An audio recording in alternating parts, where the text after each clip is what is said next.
So it's actually kind of a interesting story because my father has a degree. My father went to, so I'm not first generation college student.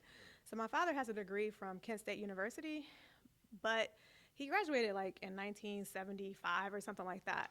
And so there weren't a lot of jobs for black people, So, a lot of black people went to college in the 70s, but they didn't hire people. So my dad ended up doing a series of different jobs, and he ended up working for University Hospital in Cleveland.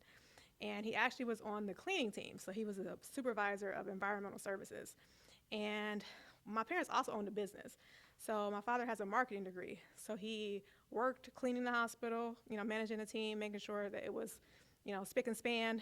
And then, so he did that at night. And then during the day, during bakery hours, my parents owned a bakery.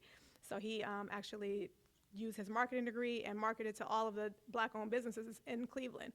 And so he would put cakes in everybody's business. He had a commercial like business in bakery. Yeah. So from my father working at University Hospital in Cleveland, it was just a lot of networking that occurred. So he got to meet a lot of doctors and just all types of people working at the hospital. And so my sisters ended up getting jobs at the hospital, working in different units and nursing.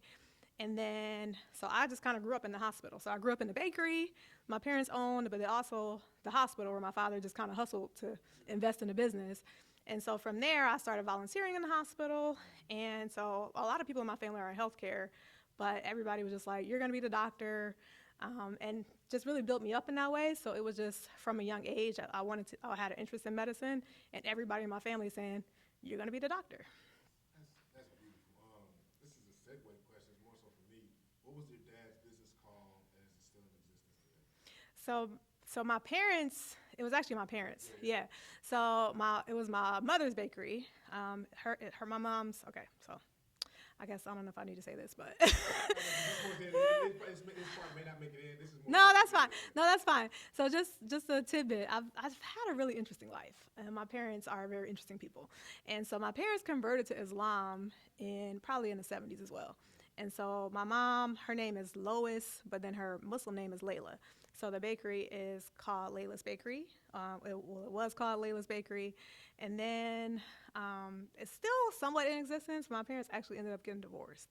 And so it's still in existence and has had different iterations, but still, one of my sisters actually ended up opening a bakery as well. So she has one in Houston. Her bakery is called House of Cake Fairies in Houston. Nice, nice. Yeah. I